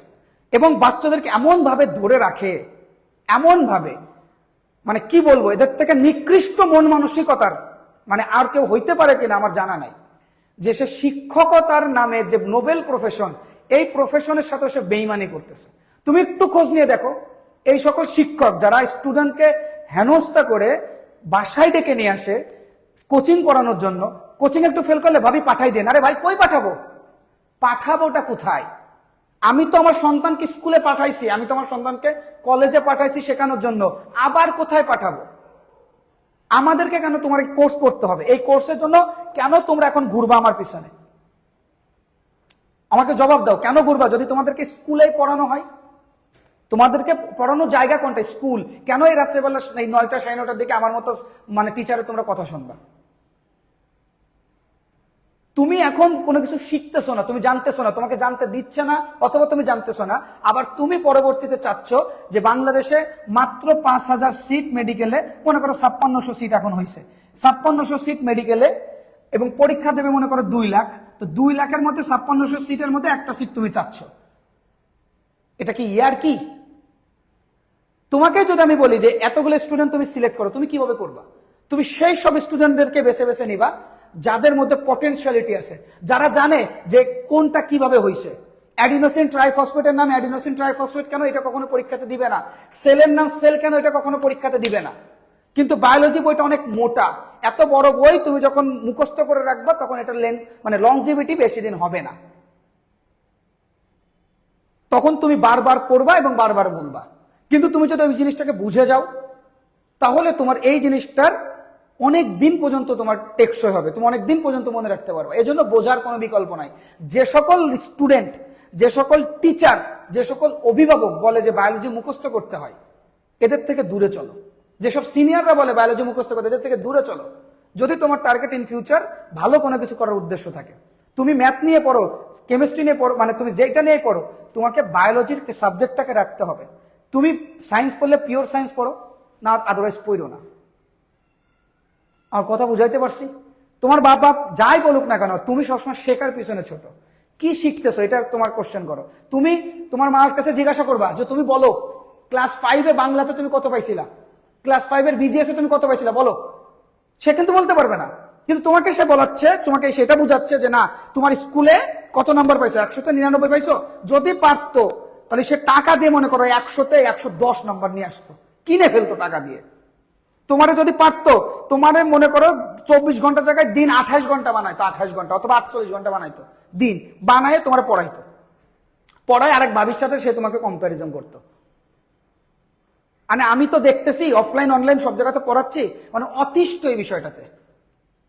নিজের সেই দাদার আমলে কত পাইছে সেটা নিয়ে কোনো হেডেক নাই, বাট বাচ্চা যেন স্কুলের সবার সামনে আমি যেন বলতে পারে ভাই আমার ছেলে বহুত নাম্বার পাইছে। আরে ভাই, কোন দিন হইছে, কোন দিন কোন টিচার বলছে যে না ঠিক আছে আমার বাচ্চা বাংলাতে 10 পাইছে, বাংলাতে 100 পাইছে? তোমার সার্টিফিকেটে লেখা থাকে কখনো যে তুমি স্কুল নাম্বারে কত নাম্বার পাইছো? কালকে যে ছেলেটা মেডিকেলের ফার্স্ট হয়েছে পরশুদিন, গত পরশুদিন, সেই ছেলেটা কই করছে, কি পড়ছে? সে কি ঢাকার ছেলে? ঢাকার কয়জন চান্স পাই মানে তোমাদের এই ইসের অ্যাডমিশন টেস্টে? আমি এই জিনিসগুলোতে না ফ্রাস্ট্রেটেড হয়ে গেছি। আমি আসলে একা চেঞ্জ করতে পারবো না এই জিনিসটাকে, বাট আমি চেষ্টা করি যতটুকু আমার বাচ্চাদেরকে বোঝানো যায়। কারণ তোমার জীবন তোমাকে পালন করতে হবে। একটা টাইম পরে যে তোমার মা বাবু থাকবে না, তোমার লাইফটাকে লিড করতে হবে। তো কিছু কিছু সময় মা বাবা যদি রং হয়, তাদের বিরুদ্ধে যাওয়া যায়, তাদের বিরুদ্ধে যাওয়া যায়। কিন্তু মা বাবার বিরুদ্ধে যে তুমি ভালো করতে না পারো, তাহলে তাদের বিরুদ্ধে যায়ও না। যদি তাদের বিরুদ্ধে যে ভালো করতে পারো, দেখাই দিতে পারো, চোখে চোখে আঙ্গুল দিয়ে দেখাই দিতে পারো যে না তুমি ভুল ছিল, আমি সঠিক ছিলাম, আজকে তোমার কথা যদি শুনতাম তাহলে আমার ওই পাবলিক ভাত দিয়ে প্রাইভেটে পড়া লাগতো। বাংলাদেশের একজন স্কুলের টিচার নিয়ে আসো বায়োলজির, তারা এসে বলো যে আমার সাথে 5টা মিনিট তুমি বাংলাদেশের যে কোনো প্রান্তে, আমার এখানে অনেক বাচ্চা আছে, অনেক বাংলাদেশের বিভিন্ন প্রান্তে থেকে আমার ক্লাসগুলো করতেছো, তুমি যে কোনো টিচারকে নিয়ে এসে বলো যে বায়োলজিতে আবিদ ভাইয়ের সাথে আপনার 5 মিনিট কম্পিটিশন হবে, আপনি 5 মিনিট ভাইয়ের সাথে থাকবেন। আমি at any time any place আমি ওপেন চ্যালেঞ্জ দিচ্ছি, আমি যে কোনো মানুষের সাথে প্রস্তুত চ্যালেঞ্জ নিতে বায়োলজিতে। তারা প্রস্তুত তো? তুমি একটা কোশ্চেন করলে তোমাকে বসাই দেয়, বলে যে এটার নাম এটা কেন। তোমাকে যদি এখন আমি বলি সাইটোপ্লাজমের নাম সাইটোপ্লাজম কেন, এটা পরীক্ষাতে দিবা না, কিন্তু সাইটোপ্লাজম কি এটা কিন্তু পরীক্ষাতে দেয়। তো যখন তুমি সাইটোপ্লাজমের নাম সাইটোপ্লাজম কেন হয়েছে, জিনিসটা এমন কেন, তখন কিন্তু তুমি অ্যান্সারটা করতে পারবা। এই যে আমি যে কথাগুলো বললাম না, এই কথাগুলো শোনার মতো ধৈর্য অনেকের নাই। অনেকেই মনে করো এর থেকে বেড়ে চলে যেত, ওর ভাই কি বলতেছে। তো তুমি তোমার নিজেকে ফাঁকি মারতেছো কিন্তু আজকে। আর তোমার জীবন তোমাকে দেখা দেবে আজ থেকে 4 বছর পরে বা 3 বছর পরে যখন তুমি অ্যাডমিশনে যাবা। কারণ সরকার তোমাকে এখন 4 বছর পরের জন্য সময় দিছিল, কিন্তু তুমি এই সময় বেসিকটাকে তৈরি করো নাই, বেসিক মজবুত করো নাই। এখন তোমার বেসিক মজবুত করলে তোমার সারা জীবন সহজ হয়ে যাইতো, কিন্তু তুমি যখন মাত্র 3 মাস সময় পাইছো মেডিকেল অ্যাডমিশনের আগে অথবা বুয়েট অ্যাডমিশনের আগে অথবা ঢাকা ভার্সিটি অ্যাডমিশনের আগে, তখন তুমি চাচ্ছ বেসিক তৈরি করতে। তখন তুমি এই কোচিং এ দৌড়াচ্ছ বেসিক কে তৈরি করবে, ওই কোচিং এ দৌড়াচ্ছ বেসিক কে তৈরি করবে, আর বাসার টিচার রাখতেছো, এই করতেছো। ভাই তখন তো সময় নাই রে ভাই, সময় তো শেষ, সময় কিন্তু শেষ। সময় এই 4 বছর, 9, 10, 11, 12, এই 4 বছরে যে প্রপার ভাবে পড়বে, 24 ঘন্টা পড়া লাগে না, প্রপার ভাবে পড়লে একবারই। আমি যেটা শিখছি সেটা জীবনে একবারই, আমি ওটা বারবার পড়াই নাই, আমি বারবার মনে রাখিও নাই, ওটা আমি একবারে শিখছি। মুখস্থ করলে ওই একই জিনিস 10 বার করতে হয়, বুঝলে একবারই। সবাই যেদিকে দৌড়াচ্ছে তোমাদের ওইদিকে দৌড়ানো কোনো দরকার নেই, একটু ভিন্ন হও না। মেডিকেলে যারা চান্স পায় তারা ভিন্ন, বুয়েটে যারা চান্স পায় তারাও ভিন্ন, সবাই ভিন্ন বাচ্চারাই চান্স পায় যাদের মধ্যে পটেনশিয়ালিটি কোনো কিছু আছে, যারা নিজেরা কোনো কিছু ক্রিয়েট করতে পারে, তাদের মতো হওয়ার চেষ্টা করো। গতানুগতিক নাম্বারে দৌড়ায় না। ওই ঢাকা কলেজে খোঁজ নিয়ে দেখো, ইডেন কলেজে খোঁজ নিয়ে দেখো, এসএসসিতে গোল্ডেন, ইন্টারে গোল্ডেন আছে। আবার এমন অনেক স্টুডেন্ট আছে যারা 3.45 পেয়েও ঢাকা ভার্সিটিতে পড়তেছে। এটা নির্ভর করে তোমার জিদের উপরে, তোমার সিরিয়াসনেসের উপরে, এবং তুমি কতটুকু জানো এটার উপরে। কথাটা যেন মাথায় থাকে, সবসময় চেষ্টা করবা জেনে বুঝে পড়াশোনা করার। আচ্ছা চলো, বহুত বকবক করছি, বকবক করা যাবে না, এখন আমরা পড়তে হবে। মেন কথা হইল আমরা অক্সিজেন কেন নেই। আমাদের বডিতে এরকম একটা রিয়াকশন আছে, C6H12O6। এটার নাম কিন্তু সুন্দর একটা নাম আছে, এটার নাম হলো গ্লুকোজ। Glucose, glucose. ওজ শব্দের অর্থ কি? ওজ। ওজ দেখো, কোন শব্দের সাথে যদি কখনো ওজ দেখো, যেমন গ্লুকোজ, ফ্রুক্টোজ, ম্যালটোজ, গ্ল্যাকটোজ, রাইবোজ, এরকম যদি কখনো দেখো ওজ আছে, তার মানে মনে রাখবা এটা কার্বোহাইড্রেট। তাহলে ওজ মানে কি? কার্বোহাইড্রেট। তো এইখানে যদি একটু খেয়াল করে দেখো, এই গ্লুকোজের সাথে অক্সিজেন রিয়াকশন করে, অক্সিজেন রিয়াকশন করে তৈরি করে কার্বন ডাইঅক্সাইড, পানি এবং এটিপি। এখন আমি যেটা শিখাচ্ছি এটা তোমার বায়োলজির কলিজা, বায়োলজির প্রাণ, বায়োলজির জান বলা যায় এটারে। তো এই গ্লুকোজের সাথে যখন অক্সিজেন রিয়াকশন করে তখন তৈরি করে কার্বন ডাইঅক্সাইড এবং পানি, সাথে তৈরি করে কি? এটিপি। আর এই এটিপি তোমার জীবন বাঁচায়। এই এটিপি মানে পাওয়ার। এটিপি মানে কি ভাইয়া? পাওয়ার। তো এই জায়গায় কথাটা হলো ভাইয়া, আমরা অক্সিজেন ঢোকাই কিন্তু কার্বন ডাইঅক্সাইড বের করি কেন? ঢোকানোর সময় ঢোকাইলে তো অক্সিজেন, বের করার সময় বের করলাম কার্বন ডাইঅক্সাইড কেন? অক্সিজেনের ক্ষেত্রে এটা কিভাবে হয়, পানি কিভাবে তৈরি, আমরা একটু যদি দেখি। এখানে গ্লুকোজ আছে, গ্লুকোজে কার্বন আছে, হাইড্রোজেন আছে, অক্সিজেন আছে। আমি একটু পরপর লিখি, কার্বন কার্বন কার্বন কার্বন, মনে করো এরকম করে লিখলাম। কার্বনের সাথে আবার কি আছে ভাইয়া? হাইড্রোজেন আছে। দেখো এই যে হাইড্রোজেন আছে। এখন এই কার্বন সাথে হাইড্রোজেন রিয়াকশন করে যেটা তৈরি করে, মানে কার্বন হাইড্রোজেনের সাথে কি রিয়াকশন করে? এই যে অক্সিজেন। এই অক্সিজেন যদি মনে করো এই জায়গায় কার্বনের সাথে রিয়াকশন করে, আগে কি ছিল? Carbon bond carbon. মনে করো আমরা দুইজন, এই যে আমার দুটো হাত, হ্যাঁ আমার দুইটা হাত এই যে এরকম করে আছে, তাহলে এদের মধ্যে কিন্তু একটা বন্ডিং এনার্জি আছে, শক্তি আছে। এই যে শক্তির জন্য কেউ কারোর থেকে দূরে যাচ্ছে না, দেখো দেখছো এই যে। তো এই জায়গায় এই বন্ডিং এনার্জি কার কার মধ্যে আছে? কার্বন বন্ড কার্বন, অর্থাৎ কার্বন এবং কার্বনের মধ্যে একটা শক্তি আছে যেটাকে বলা হয় বন্ডিং এনার্জি। এখন আরেকজন এসে এদের মাঝখানে রিয়াকশন করলো, সে কে? অক্সিজেন। তাহলে আগে ছিল কার্বন আর কার্বনের মধ্যে বন্ডিং এনার্জি, কার্বন আর হাইড্রোজেনের মধ্যে বন্ডিং এনার্জি। এখন এই বন্ডিং এনার্জি ভেঙে দিবে, কে ভেঙে দিবে? অক্সিজেন ভেঙে দিবে। তাহলে কার্বন এবং কার্বনের সাথে এই বন্ড ভেঙে গেলে তখন কার্বন আর অক্সিজেনে কিন্তু রিয়াকশন হয়। আর জানি কি, কার্বন আর অক্সিজেন যদি রিয়াকশন করে তাহলে কি তৈরি করে ভাইয়া? Carbon dioxide. এই সেই কার্বন ডাইঅক্সাইড, এই সেই কি? Carbon die oxide. তাহলে এই কার্বন ডাইঅক্সাইড রিয়াকশন করতেছে, এইভাবে কার্বন ডাইঅক্সাইড তৈরি হয়। আবার এই অক্সিজেন আবার হাইড্রোজেনের সাথে রিয়াকশন করে। তাহলে অক্সিজেন যদি হাইড্রোজেনের সাথে রিয়াকশন করে তখন তৈরি করে কি? পানি। তাহলে কার্বন ডাইঅক্সাইড তৈরি হয় এবং কি তৈরি হয়? পানি তৈরি হয়। আর এইভাবে অক্সিজেন এবং কার্বন ডাইঅক্সাইড তৈরি হয়। কথা হলো ভাইয়া বুঝলাম, কার্বন ডাইঅক্সাইডও বুঝলাম, পানিও বুঝলাম, কিন্তু এটিপি তৈরি হয় কোন জায়গা থেকে এটা তো বুঝলাম না। এটিপি এইখানে দেখো তো, এই যে বন্ডিং এনার্জি, এই বন্ডিং এনার্জি গুলো ভাঙতেছে না? তাহলে যদি এনার্জি বন্ড মানে বন্ড করতে যদি এনার্জি লাগে, বন্ধন করতে যদি শক্তি লাগে, তাহলে বন্ধন ছুটে গেলে কি বেড়ে যাবে? এনার্জি বেরোবে না? সেইটা হলো এই যে এটিপি। যখন তুমি অক্সিজেন নাও, তখন এই অক্সিজেন কার সাথে রিয়াকশন করে? গ্লুকোজের সাথে রিয়াকশন করে তৈরি করে কার্বন ডাইঅক্সাইড এবং পানি। আর এই অক্সিজেন এদের মাঝখানে যে বন্ড আছে না, বন্ডগুলোকে ভেঙে ফেলে, ভেঙে কি বের করে দেয়? এটিপি বের করে দেয়। এই এটিপি তখন তুমি পাবা, তখন তুমি বিক্রিয়া ঘটাইতে পারবা। কোন বিক্রিয়া? রাসায়নিক বিক্রিয়া বা কেমিক্যাল রিয়াকশন। তখন কেমিক্যাল রিয়াকশন চলবে। যদি কেমিক্যাল রিয়াকশন চলে, তখন কোষ বাঁচবে, টিস্যু বাঁচবে, অর্গান বাঁচবে, তন্ত্র বাঁচবে, অর্গানিজম বাঁচবে। কথাটা হইল, একটু আগে আমি একটা তোমাকে কথা বলছিলাম যে এই যে রিয়াকশনটা আছে, এই রিয়াকশনের নাম কি? এই রিয়াকশনের নামটা একটু পরে দেখাচ্ছি, বাট এই রিয়াকশনটাকে বলা হয় একটা বায়োকেমিক্যাল রিয়াকশন। কি রিয়াকশন বলা হয়?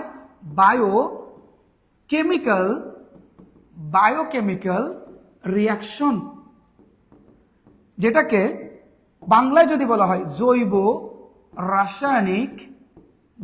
রাসায়নিক বিক্রিয়া। এখন আমার কাছে একটা কথা আছে, জৈব রাসায়নিক বিক্রিয়া বলতে আসলে কি বুঝি? জৈব মানে কি ভাইয়া? জৈব মানে হলো জীবন, ঠিক আছে? বায়ো মানে কি একটু আগে পড়াইছি, কিন্তু বায়োলজি কিন্তু একটু আগে পড়াইছি। জৈব শব্দের অর্থ হচ্ছে জীবন। আর কেমিক্যাল কি? এটা একটা কেমিক্যাল পদার্থ দিয়ে তৈরি হয়েছে না, এই জন্য এটাকে কি বলা হয়? Biochemical reaction. জীবন কাদের আছে? যারা জীবিত। তাহলে এই বায়োকেমিক্যাল রিয়াকশন কোনগুলা? যেগুলো একটা জীবিত বডিতে হয়। তুমি একটু খেয়াল করে দেখো তো, একটা মৃত ব্যক্তিকে অক্সিজেন নেয়, তাহলে এই জায়গায় যে রিয়াকশনটা আছে, এই প্রসেসটা কি জীবিত ব্যক্তির দেহে হবে নাকি মৃত ব্যক্তির দেহে হবে? অবশ্যই জীবিত ব্যক্তির দেহে হবে। কাদের দেহে হবে? জীবিত ব্যক্তির বডিতে হবে। তাহলে এই যে জীবিত ব্যক্তির বডিতে হইল, এইটাকে কি বলা হচ্ছে? Biochemical reaction. কি রিয়াকশন? বায়োকেমিক্যাল রিয়াকশন, কারণ এটা জীবিত ব্যক্তির বডিতে হচ্ছে। এখন এই রিয়াকশনের নাম কি? এই রিয়াকশনের নাম হচ্ছে রেসপিরেশন। রি শব্দের অর্থ কি? রি শব্দের অর্থ হচ্ছে রিপিট, দেন স্পাইরা, দেন কি? শোন। দেখো, এটাকে বাংলায় বলা হয় শ্বসন প্রক্রিয়া, ঠিক আছে? কি প্রক্রিয়া? শ্বসন প্রক্রিয়া। শোন কথার অর্থ কি? শোন কথার অর্থ হলো প্রসেস। কোন শব্দের সাথে যদি কখনো দেখো শোন আছে, ওসিস আছে, অথবা সিস আছে, তার মানে মনে রাখবা ইটস এ প্রসেস, প্রক্রিয়া। এটাকে কি বলা হবে? প্রসেস অথবা প্রক্রিয়া। স্পাইরা শব্দের অর্থ কি? স্পাইরা শব্দের অর্থ হচ্ছে ব্রিদিং। বাংলায় বললে শ্বাস। ব্রিদিং মানে কি? অক্সিজেন গ্রহণ, কার্বন ডাইঅক্সাইড ত্যাগ, মানে inhaling of oxygen and exhaling of carbon dioxide. আর রি শব্দটা আসছে হচ্ছে রিপিট। মানে কি? রিপিট মানে হলো বারবার। রিপিট বলে না, রিপিটের থেকে তারা কোনটা নিছে? রি। রেসপিরেশন মানে কি? Repeatedly inhaling of oxygen and exhaling of carbon dioxide, এটাকে বলা হয় কি? আমাদের রেসপিরেশন। অক্সিজেন গ্রহণ করাটাকে আমরা অনেকেই বলি এই নিঃশ্বাস নেয়। নিঃশ্বাস মানে অক্সিজেন গ্রহণ না, প্রশ্বাস মানে অক্সিজেন গ্রহণ। প্রো শব্দের অর্থ কি? প্রবেশ। শব্দের অর্থ হলো প্রবেশ, আর নি শব্দের অর্থ হলো নিঃশ্বাস, নির্গমন, ঠিক আছে? প্রশ্বাসকে বলা হয় ইনহেলিং, আর নিঃশ্বাসকে বলা হয় exhaling. Inhaling of oxygen and exhaling of carbon dioxide is called respiration. অর্থাৎ অক্সিজেন গ্রহণ করা এবং কার্বন ডাইঅক্সাইড গ্রহণ করার প্রসেস, বারবার, একবার কিন্তু না, বারবার, এই প্রসেসকে বলা হয় রেসপিরেশন বা শ্বসন। শোন মানে ওসিস মানে, অথবা সিস মানে প্রসেস। যেমন ফটোসিনথেসিস, লাস্টে কি আছে সিস, তার মানে এটাও একটা প্রক্রিয়া বা এটা একটা প্রসেস। ওসিস আছে, ফ্যাগোসাইটোসিস, ওসিস, এটাও কিন্তু একটা প্রক্রিয়া অথবা প্রসেস।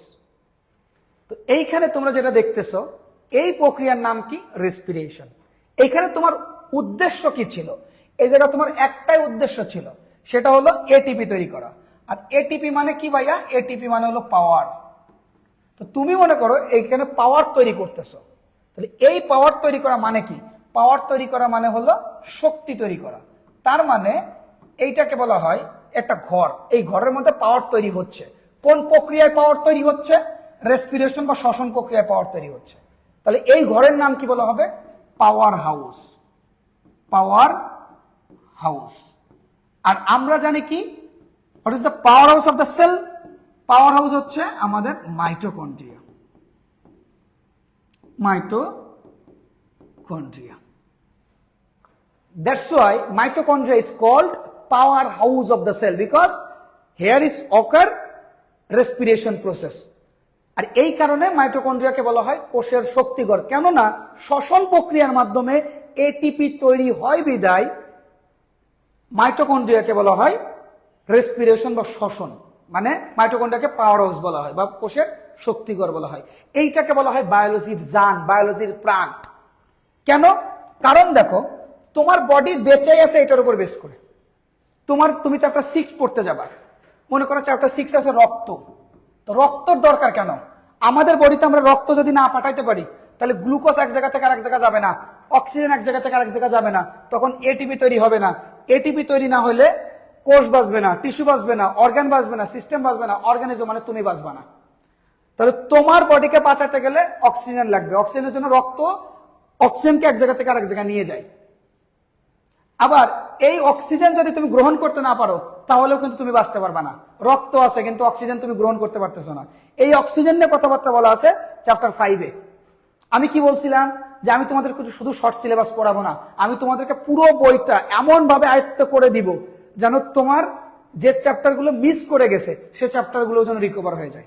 এমন ভাবে আমি তোমার পড়াবো, এমন ভাবে সাজায়ে পড়াবো যে বইটা অগুছালো আছে, গুছাই দিব ইনশাল্লাহ।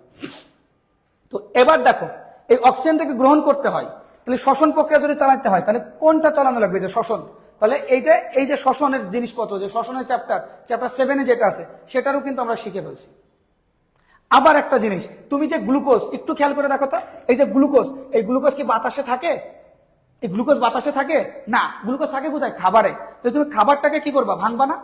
খাবারটাকে কি করবা? ভাঙবা। তো খাবারটাকে যদি ভাঙো, খাবারটাকে তুমি যদি ভাঙো তাহলে খাবারকে ভাঙার একটা প্রসেস আছে, সেই প্রসেসকে কি বলা হয়? ডাইজেশন। দেখো তো এখানে লাস্টে কোন শব্দ আছে? শোন। শোন মানে কি? প্রক্রিয়া।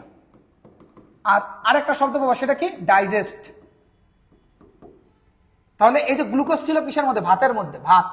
এখন ভাত বড় না কোষ বড়? অবশ্যই ভাত বড়। তাহলে ভাত তোর কোষের মধ্যে ঢুকতে পারবে না, তাহলে ভাতটাকে ভেঙে ভেঙে টুকরো টুকরো করে তারপরে কোষের মধ্যে ঢুকানো লাগবে। ভাতটাকে ভেঙে ভেঙে টুকরো টুকরো করে তারপরে কোষের মধ্যে ঢুকাবো। তাহলে আমি এখানে কি করতেছি? ভাতটাকে ব্রেকডাউন করতেছি। ব্রেকডাউন। তার ব্রেকডাউন শব্দের অর্থ কি? ডাইজেস্ট। ঠিক আছে, ব্রেকডাউন শব্দের অর্থ কি? ডাইজেস্ট। আর লাস্টে কোন শব্দ আছে দেখো তো? এই যে শোন। এই যে শোনের মধ্যে যে শোন। তাহলে এই জন্য ডাইজেশনের নাম ডাইজেশন। খাবারকে ভেঙে, খাবার গ্রহণ করতে পারতেছে না কিন্তু তার থেকে ভেঙে ভেঙে টুকরো টুকরো করলে সেটা গ্রহণ করতে পারবে। এই জন্য ডাইজেশনের নাম কি হবে? ডাইজেশন, যেখানে আমরা খাবারকে ভাঙবো। তাহলে এই ডাইজেশন কত নম্বর চ্যাপ্টার আছে? চ্যাপ্টার 5, যেটাকে বলা হয় পরিপাক। বাংলায় কি বলা হয় দেখো? পরিপাক। পাক মানেও কি? ভাঙা। তোমরা জানো কিনা আমি জানি না। পাক মানে ভাঙা। ভাঙা মানে কি? যে রান্নাঘর। রান্নাঘরকে কি বলা হয়? পাকঘর।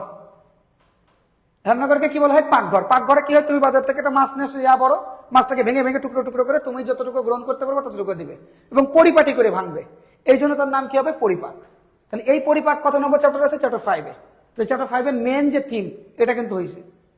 রক্ত কত নম্বর চ্যাপ্টার? চ্যাপ্টার 6, এখানেও কিন্তু এটা সম্পন্ন হয়েছে। এরপরে কত নম্বর চ্যাপ্টার আছে? শ্বসন, চ্যাপ্টার 7, সেটাও কিন্তু হয়ে গেল। চ্যাপ্টার 2 মেন জিনিস মাইটোকন্ড্রিয়ার যে কথাবার্তা, যাবতীয় যা কিছু, সেল কেন বাঁচবে, সেল থেকে কি তৈরি, টিস্যু, সবকিছু কিন্তু এখানে শেষ। এর জন্য আমি বলি আমার ভাষায় যেটা, এটা হলো বায়োলজির জীবন, বায়োলজির প্রাণ। তো কোনো বাচ্চা যদি আজকের ক্লাসটা করে, কোনো বাচ্চা যদি আজকের ক্লাসটা করে এবং ভালো মতো যদি করে, বায়োলজি তার কাছে তুরির মতো পানি হয়ে যাবে, পানি পানি। তো আজকের ক্লাসটা এতটুকুই। এই পর্যন্ত ক্লাসে কারোর যদি কোনো রকম কোনো সমস্যা থাকে অবশ্যই আমাকে এখনই কমেন্ট করো, আমি এখনই কনসেপ্ট ক্লিয়ার করে তারপরে যাব। দেখি কি কি কোশ্চেন আসছে। গ্লুকোজ এবং অক্সিজেন বিক্রিয়া ঘটাতে কি কোনো শক্তির প্রয়োজন? অবশ্যই। তুমি এখানে গ্লুকোজ এবং অক্সিজেন বিক্রিয়া ঘটাতে এটিপি এটিপি পাচ্ছ, তাহলে এটিপি এটা একটা কেমিক্যাল রিয়াকশন না? আমরা পড়ছিলাম কি যে আমরা রাসায়নিক বিক্রিয়াগুলো কেন করব? কারণ আমাদের এটিপি তৈরি করতে হবে। আর এটা কি একটা রাসায়নিক বিক্রিয়া না? তাহলে এই বিক্রিয়াতেও কি দরকার? এটিপি। তার মানে এটিপি তৈরি করার জন্য দরকার কি? এটিপি। এটিপি তৈরির জন্য এটিপি লাগে। তোমার মা সবাইকে খাওয়ায়, তোমার মা খায় না? অবশ্যই খায়। তাহলে এটিপি তৈরি করে দিচ্ছে, তাই এর জন্য এটিপি লাগবে না? অবশ্যই লাগবে। এইটা সম্পর্কে আমরা 4 নম্বর চ্যাপ্টারে পড়তে পারবো ইনশাল্লাহ। 4 নম্বর চ্যাপ্টারে এটিপির কথাবার্তা বা এই কথাটা বলা আছে। আজকে 4 নম্বর চ্যাপ্টারটা পড়াই দিছি।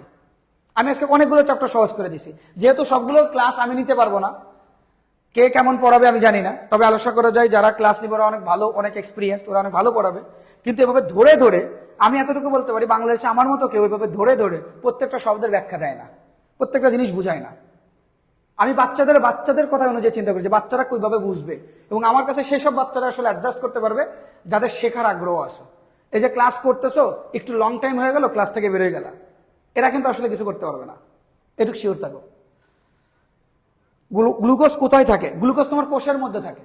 তুমি যখন খাবারটা খাচ্ছ, ওই খাবারটা ভাঙতেছো, ওই খাবারটা গ্লুকোজ কোষের মধ্যে থেকে যাচ্ছে, এবং কোষের মধ্যে সেটা স্থিতিশক্তি হিসেবে থাকে। স্থিতিশক্তি হিসেবে থাকে। আমি যখনই কোনো ব্যাস শুরু করি তখনই কিন্তু আসলে স্থিতিশক্তি, দেখো একটা জিনিস, স্থিতিশক্তি মানে হচ্ছে পটেনশিয়াল এনার্জি। আমি যখনই কোনো ক্লাস শুরু করি তখনই কিন্তু আসলে আমি কোনো কোর্স যখন লঞ্চ করি তখন আমি তাদেরকে আগে বেসিক ক্লাসটা নিই, কারণ বেসিক একটা বাচ্চার জন্য অনেক গুরুত্বপূর্ণ, অনেক। কারণ যে বাচ্চার বেসিক যতটা মানে ভালো, সে বাচ্চা তত বেশি ভালো রেজাল্ট করতে পারে। তো আমাদের টার্গেট কিন্তু যে শুধু টাকা ইনকাম করব কোর্সে, এটা কিন্তু আমাদের টার্গেট না। আমাদের টার্গেট এ বাদেও যে আমরা কিভাবে একটা বাচ্চাকে একদম ভালো মতো তৈরি করতে পারবো। আমাদের টার্গেট কিন্তু এটাই ছিল। 26 ব্যাচ নিয়ে আমাদের পরিকল্পনা এটা, যেহেতু এই বাচ্চাগুলা ওইভাবে কালচারিং করতে পারে নাই, কেউ কালচারিং করে নাই, তো বাচ্চারা ইন ফিউচারে যে যেন কোনো প্রবলেমে না পড়ে, যেন তাদের কোনো সমস্যা না হয়, পড়াশোনাটা যদি তাদের কাছে বোঝা না হয়, যার জন্য আমরা একদম ডিটেলসে তোমাদেরকে প্রত্যেকটা কোর্স করার চিন্তা ভাবনা নিছি, এবং প্রত্যেকটা ক্লাস আমরা ওইভাবেই নেব ইনশাল্লাহ। স্যার আপনি ক্লাস করাবেন না? আমি ক্লাস করাবো। দেখা যাচ্ছে তোমাদের যতগুলো চ্যাপ্টার আছে তার মধ্যে অনেকগুলো চ্যাপ্টারে আমার পাবা, আবার ভাইয়েরাও ক্লাস নেবে ইনশাল্লাহ। বন্ধন ভাগতে শক্তি লাগবে না? আমি তো বলেই দিলাম, বন্ধন ভাগতে শক্তি লাগবে।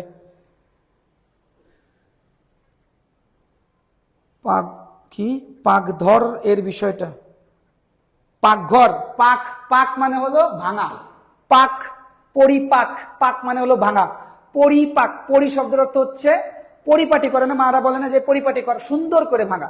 এখন তুমি ভাঙছো, একটা মাছ নিয়ে আসলাম, একদম মাঝখান থেকে ভেঙে আমার খাইতে দিলাম, গলার মধ্যে দিতে হবে না, তাহলে পরিপাটি করে ভাঙতে হবে। এই জন্য পরিপাক, পাক মানে ভাঙা, আর পরি মানে হলো পরিপাটি, যতটুকু দরকার অতটুকু অনুযায়ী ভাঙা, ঠিক আছে? এই জন্য বলা হয় পরিপাক। পরিপাক মানে হলো ভাঙা, কোন একটা খাবারকে ভাঙা বা হজম করা, এটাকে বলা হয় পরিপাক। মাহিয়া মেজামিন লিখছে, স্যার 25 ব্যাচে 9:30 থেকে ক্লাস নেব। কয়টা বাজে রে? হাইরে খুদা খাইছে, কত বাজে গেছে? 9:48 বাজে গেছে। দেখ আমি না এই যে একটা ক্লাস নিতে নিতে না বুঝে উঠতে পারি না আরেকটা ক্লাস নিব কেমনে। শ্বসন প্রক্রিয়া হওয়ার জন্য কি কোনো শক্তির প্রয়োজন? অবশ্যই। লাগলে কোথায় শ্বসন ঘটে, কোথা থেকে আসে, এটার জন্য তোমাকে চ্যাপ্টার 4 পড়তে হবে, এবং চ্যাপ্টার 4 এর ক্লাস ইনশাল্লাহ আমি নিব। চ্যাপ্টার 4 এর ক্লাস আমি নিব, যেগুলো কঠিন কঠিন চ্যাপ্টার সেগুলো আমি নিব। স্যার কেমিক্যাল রিয়াকশন বুঝি না। কেমিক্যাল রিয়াকশন ইনশাল্লাহ আমি বুঝাই দিব, সেটার জন্য সময় নাও। স্যার ভাইয়াদের ক্লাস করার পর যদি প্রবলেম থাকে তাহলে কি করব? তখন আপনার কাছে শুনলে বলবেন। অবশ্যই তোমাদেরকে প্রত্যেক 15 দিন পর পর আমি তোমাদেরকে জুম মিটিং এ ডাকবো। তোমাদের কোন জায়গায় প্রবলেম হয়েছে, কোনটা বুঝো নাই, কোনটা বুঝানো লাগবে, সবগুলো আমি ক্লিয়ার করে দেবো ইনশাল্লাহ। প্রত্যেক 15 দিন পর পর, প্রতি 15 দিন পর পর আমি তোমাদেরকে নিয়ে বসবো, এটা নিয়ে কোনো সমস্যা নেই। এবং যারা ক্লাস নেবে ইনশাল্লাহ অনেক ভালো ক্লাস নেবে। স্যার এসএসসি 25 বছর ক্লাস নেবে না? নিব। আপনি কয়টা থেকে ক্লাস নেবেন স্যার? শারিয়া স্যার আপনি কয়টা ক্লাস নেবেন স্যার? দেখি আমি এখনো রুটিন ঠিক করি নাই। রুটিন দিব ইনশাল্লাহ আগামী 2 তারিখে। 2 তারিখের আগে, মানে 2 তারিখে আমরা চ্যাপ্টার ওয়াইজ ক্লাস নেওয়া স্টার্ট করবো। অর্থাৎ আমাদের এই যে এই চ্যাপ্টার থেকে আমরা নিব। হ্যাঁ, তোমাদের বই কই? বই কই? বই কই? বই কই? এই যে বই। এখানে দেখো, আমি তোমাদেরকে বলে দিই যে আমি কোন চ্যাপ্টারগুলো নিবই, যেগুলো আমি নিবই মাস্ট, আমি তোমাদেরকে দেখাই দিই। দেখো কোনগুলা তোমরা আমার কাছে পাবা। চ্যাপ্টার 2 আমি নিব, চ্যাপ্টার 4 আমি নিব, এরপরে চ্যাপ্টার 12 আমি নিব। এই তো এইগুলো আমি নিব।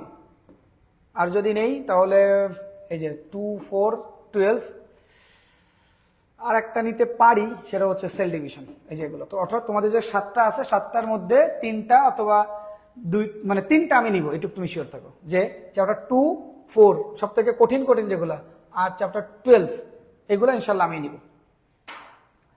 স্যার কেমিস্ট্রির মতো বায়োলজিরও নোট আছে? অনেক ভালো হবে ইনশাল্লাহ। ইনশাল্লাহ আমরা অনেক ভালোভাবে ক্লাস নেব ইনশাল্লাহ। তো তোমাদের নেক্সট ক্লাস, আমি আজকে আমার যে এসএসসি 2025 ব্যাচের বাচ্চাদের ক্লাস নিতে পারি নাই। আমার ওদের সাথে ক্লাস নেওয়ার কথা ছিল 9:30টায়, তো ওই যে ক্লাসটা আমি নিতে পারি নাই। এখন তো কালকে ক্লাস নিতে হবে, ওদের তো আর মিস দেওয়া যাবে না, তাই না? ওরা আমার কাছে ক্লাস করে, এখন ওদের ক্লাসের টাইমটা তো তোমাদের দিয়ে দিছি। তোমাদের যেহেতু দিছি, যেহেতু কালকে আমি ক্লাস নিতে চাইছিলাম, কিন্তু কালকে তো ওদের ক্লাস নিতে হবে আমার। তো এই জন্য আমরা ইনশাল্লাহ আগামী পরশুদিন ক্লাস নিব তোমাদেরটা আবার, ঠিক আছে? আগামী পরশুদিন ইনশাল্লাহ তোমাদের ক্লাস হবে, এবং আগামী পরশুদিন বৃহস্পতিবার ঠিক রাত 8:30টায়, 8:30 থেকে 9:30 ইনশাল্লাহ তোমরা ক্লাস করবা। তো সবাই ভালো থাকবা, সুস্থ থাকবা। দেখা হবে তোমাদের সাথে আগামী পরশুদিন সেকেন্ড বেসিক ক্লাস নিয়ে। এরপরে ভর্তিতে ইনশাল্লাহ আগামী 2 তারিখে আমরা সব টিচাররা মিলে তোমাদের সামনে আসব, এসে তারপর থেকে চ্যাপ্টার ওয়াইজ ক্লাস হবে। তো ততক্ষণের জন্য সবার কাছে আজকের জন্য বিদায়। আসসালামু আলাইকুম, ভালো থেকো, সুস্থ থেকো, আল্লাহ হাফেজ।